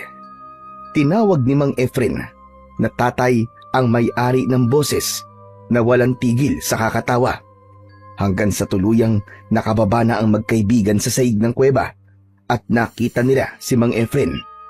Nakadapa ito sa saig ng kuweba habang nakagapos ang dalawang kamay sa likuran. Sa altar naman, na gawa sa bato, ay naroroon si Don Miguel. Kasama ang mga tauhan nitong nanggigipit sa kanila. Napataklob ng palad si Arturo sa sarili niyang bibig, lalong-lalo na si Pilo. Pareho silang nagulat sa mga natuklasan. Hindi sila makapaniwalang tatay ni Mang Efren si Don Miguel, ngunit pinapahirapan nito ang sariling anak. Dahil sa aklat na hawak nito, kumuha ito ng sulo at sinunog ang aklat ng propesiya. Kaya naman, nagpakita si Arturo para mapigilan ang tangkang pagsira ng matanda sa aklat. Tay, anong ibig sabihin ito? Narinig ko ang lahat at alam kong tinawag mong tatay ang matandang to. Anak, lumayo ka sa kanya. Parang awa mo na. Hindi siya ordinaryong tao, anak. Dahil siyang pinuno ng mga aswang na lobo na pumatay sa mga kapatid mo at nanay mo. Lumayo ka sa kanya. Papatayin ka niya, anak. Tumawa ng malakas ang matandang aswang na si Don Miguel habang nagmamalaking ipinakita kay Arturo ang libro. Hindi raw ito makakapayag na makuha ni Arturo ang aklat. Napuno ng galit ang dibdib ng binata nang malaman na ang mismong lolo niya ang nagpapatay sa kanyang ina at mga kapatid. Hindi ko kayo matatanggap na lolo. Masama kayong nilalang. Pinatay niyo ang nanay ko at mga kapatid ko. Sumingit sa usapan ang galit na si Pilo. Naluluwa ang mga mata nito dahil biktima rin ito ng kasamaan ni Don Miguel. Kahit magbuwis pa ako ng buhay, mapatay ko lamang kayo, Don Miguel. Ay gagawin ko. Ako ang papatay sa iyo, matanda ka. Mamatay ka na. Hindi na napigilan ni Arturo ang pagsugod ng kanyang kaibigan sa kinaroroonan ni Don Miguel. Kaya hindi nito naiwasan ang pagsuntok ng matanda sa muka ng kanyang kaibigan. Ipinakita nito kung paano nitong sinakal sa leeg si Pilo. Bumundol ang kaba sa kanyang dibdib. Bitiwan niyo ang kaibigan ko! Ang sama niyo! Wala kayong puso! Tila hindi na nagawa ni Arturo ang magtimpi. Nakalimutan niyang ama ito ng kanyang tatay.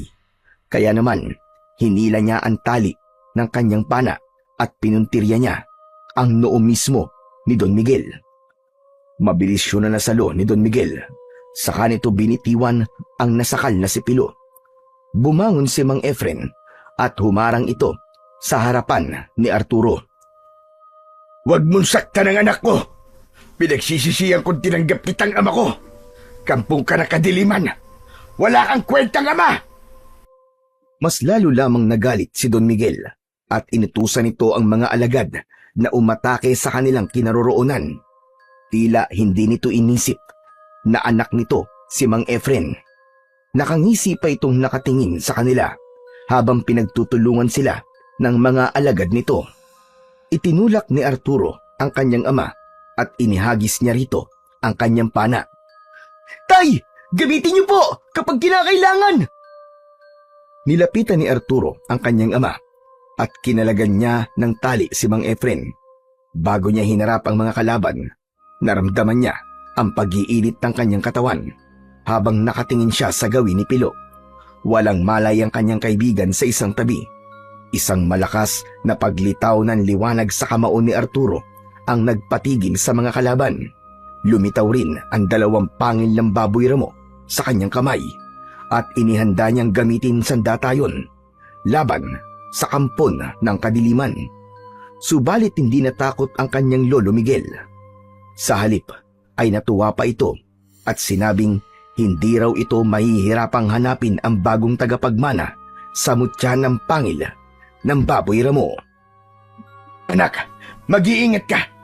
Hindi na siya Lolo Miguel mo dahil tuluyan na siyang sinapian ng hari ng kadiliman. Ikaw lang ang makakapagpalaya sa itim na kapangyarihang bumabalot sa katawan niya. Ang boses ng nagtataglay ng pangil ng baboy ramo ang makakapatay sa kanya, anak. Kailangan mo mabawi ang aklat sa kamay niya.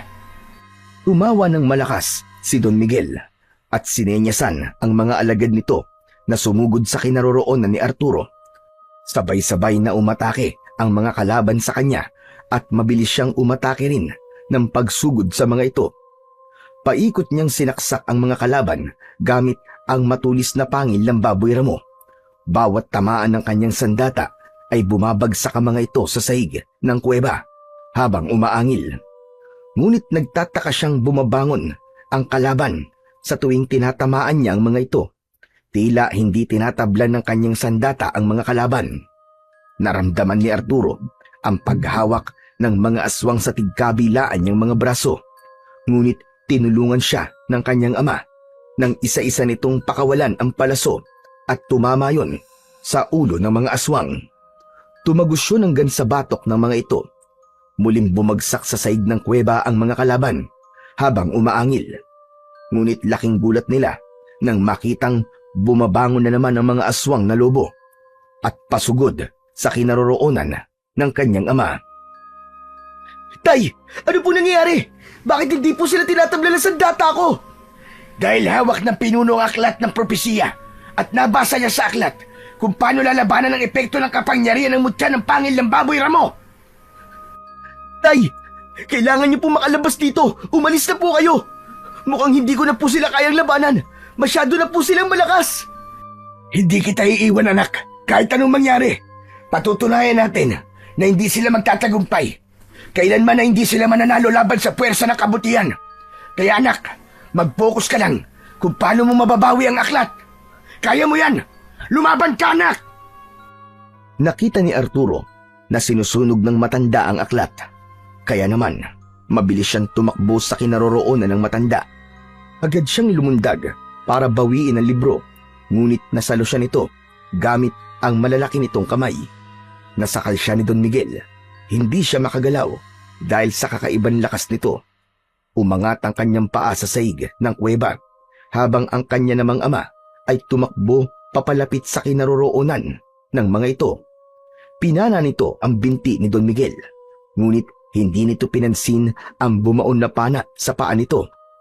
Mas lalong humigpit ang pagkakasakal nito sa kanyang leeg at naramdaman ni Arturo ang pagbaon ng kuko nito sa kanyang laman, kasabay ng paghagis nito sa kanya papunta sa altar. Bumagsak siya sa kinatatayuan ng kanyang ama habang nakatutok ang pana nito sa muka ni Don Miguel. Namimilipit sa sakit si Arturo nang muli siyang bumangon.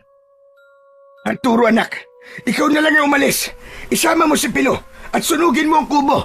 Sama-sama na kaming mamamatay sa loob ng kuwebang ito. Ang bahay na naging tirahan ng mga magulang ko noon. Hindi kita iiwan dito, Tay. Lalaban ako hanggang sa huli. Muling tumuwid ng tayo si Arturo habang ang maliwanag na mutya sa kanyang kamay ay nagsimulang maglagablab na parang apoy. Saka naman nagkamalay si Pilo sa tabi ng altar sa likod ng nakangising si Don Miguel. Hindi nito napapansin na unti-unti nang tumatayo si Pilo para agawin ng aklat sa kamay ng pinuno ng mga aswang. Nilibang ni Arturo ang kalaban habang hindi pa rin ito napapansin si Pilo. Ngunit nabigla sila sa pagbabagong anyo ng matanda. Pinunit nito ang damit at kitang-kita nilang binitiwan nito ang aklat ng propesiya. Kinuha yun ni Pilo ng tahimik at nagtago sa ilalim ng altar na gawa sa bato. Habang hinahanap ang pahina na babasahin ni Arturo, sa sandaling mahawakan na niya ang aklat. Tay, unti-unti na po siya nagpapalit ng anyo. Ano na po ang gagawin ko? Kailangan mo magpakatatag, anak. Ako naman ang bahala sa mga alagad niya. Agad na sinalubong ng kanyang ama ang mga alagad na umaatake sa kanila. Gamit ang pana nito ay panay ang pagpapalipad nito ng palaso. Kahit tadtad na ang katawan ng mga kalaban ay hindi natitinag ang mga ito. Habang si Arturo naman ay hindi inaalis ang paningin sa pinuno ng mga aswang na lobo. Naabala pa rin sa pagpapalit ng anyo.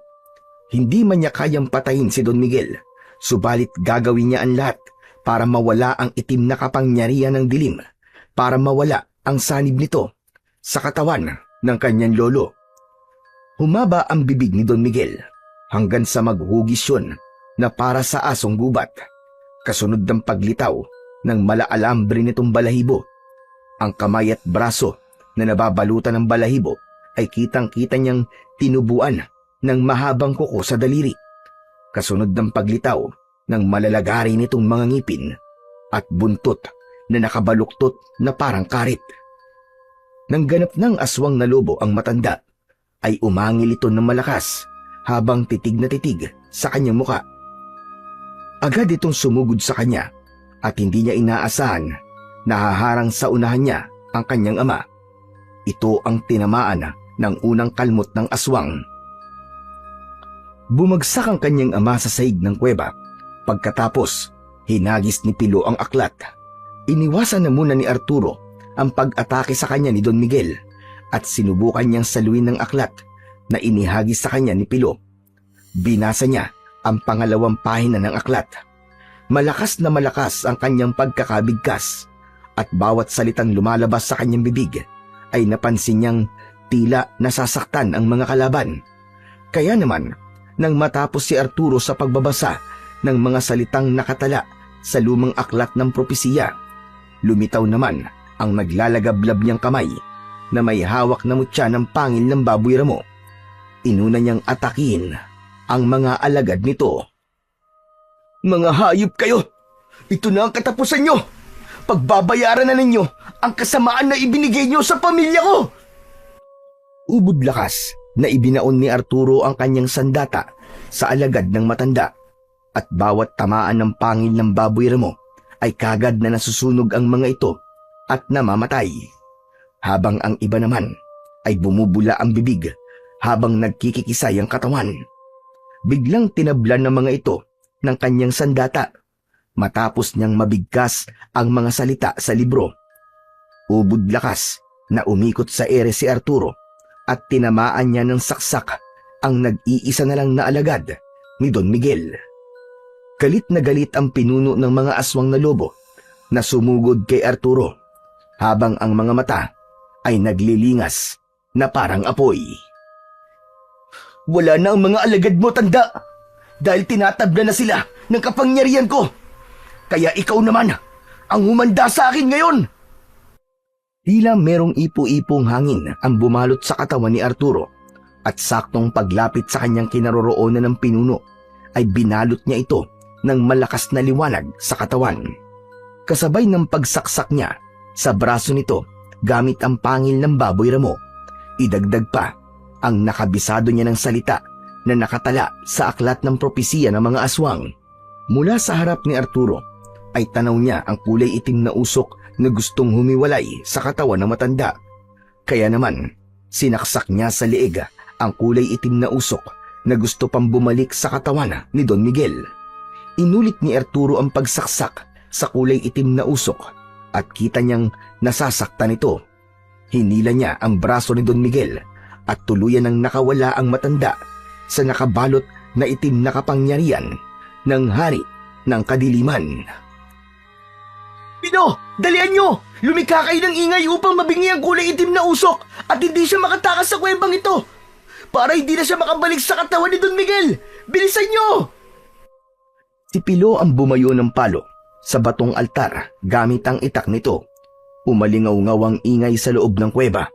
Idagdag pa ang dulo ng talim ng pana na hawak ni Mang Efren na ikinikiskis naman ito sa sahig ng kuweba. Mula sa kanilang harapan ay kitang-kita nilang nagtataklob ng tenga ang hugis tao na kulay itim na usok. Malaki ang buka ng bibig nito habang umaangil na tila nasasaktan. Nakita nilang bumalik ang itim na usok sa aklat na hawak ni Arturo, kasabay ng pagdampot ni Pilo sa nahulog na sulo na may apoy. Kagad nilang sinunog ang aklat na hawak ni Arturo. Kasabay noon ang pagdampot ni Pilo ng nahulog na sulo na may apoy. Kagad nilang sinunog ang aklat na hawak ni Arturo. Naririnig nila ang nakakakilabot na huni ng aswang sa loob ng aklat hanggang sa tuluyang maging abo ang mga yon. Sisirain natin ang lagusang dinadaanan ng halimaw na yun, Arturo! Kasabay ng pagkaabo ng aklat ng propesiya, yumanig ang kuweba. Agad na pinagtulungang alalayan ni Mang Efren at Pilo ang nawalan ng malay na si Don Miguel. Mabilis silang umakyat papunta sa itaas ng kuweba. Naiwan si Arturo sa loob at bago pa man siya makaahon sa itaas ng lagusan, ay binagsakan na siya ng malalaking bato. Pero dahil sa taglay niyang lakas, nabuhat niya ang mga yon at ligtas silang nakaalis sa loob ng kuweba. Nilamon ng hukay ang kubo kasama ang mga inani nilang singkamas. Inilapag nila ang matanda sa damuhan at saka lamang lumitaw ang totoo nitong itsura bilang isang matanda na kulay puti ang buhok. Naluluwang niyakap ni Mang Efren ang ama at hindi makapaniwalang nakaligtas sila sa kamay ng mga aswang. Lumitaw ang diwatang si Ada. Nakangiti itong nagpakita ng pasasalamat sa kanilang katapangan at tagumpay. Pero ang hindi nila inaasahan ay ang pagbabago ng anyo ng diwata.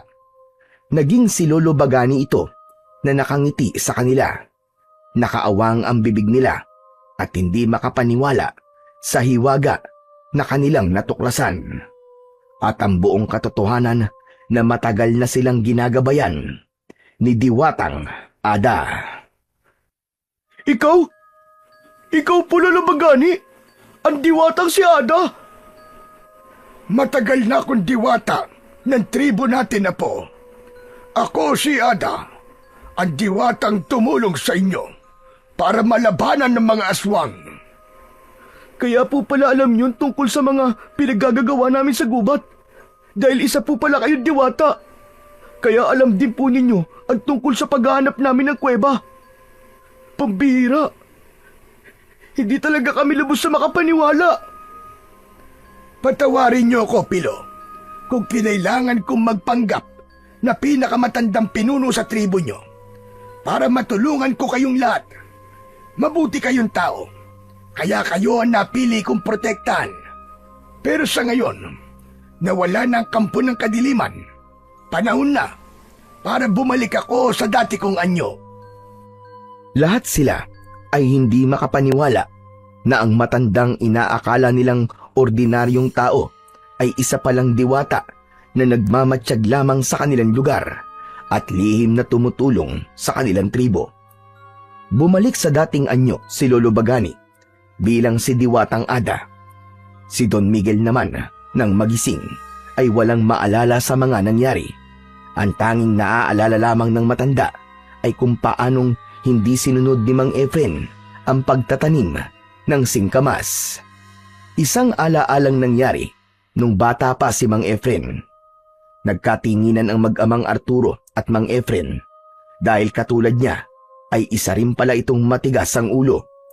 Nagkatawanan ang magkaibigan dahil sa wakas nabigyan na ng hustisya ang pagkamatay ng kanilang mga pamilya. Ilang araw magmula ng pangyayaring yun ay nawala sa tribo si Lolo Bagani. Tanging ang magkaibigan lamang ang nakakaalam sa kung saan nagpunta ang matanda. Kung minsan naman ay madalas na nagpapakita sa kanila si Ada, ngunit sa anyo ni Lolo Bagani. Nakikipag-usap ito at palaging nagbibigay ng babala sa kanila. Tuluyang napunta sa kanila ang lupain na pag-aari naman pala ng kanyang ama na si Mang Efren. Saka lamang naging malinaw kay Arturo ang dahilan kung bakit alam ng matanda ang tungkol sa kanya. Kung bakit siya ang pinili nito dahil kilala na siya ng matanda simula pagkabata. Dahil sa pagiging matulungin at mapagmahal niya sa kapwa, ay pinagkalooban siya ng mutya ng pangil ng baboy ramo.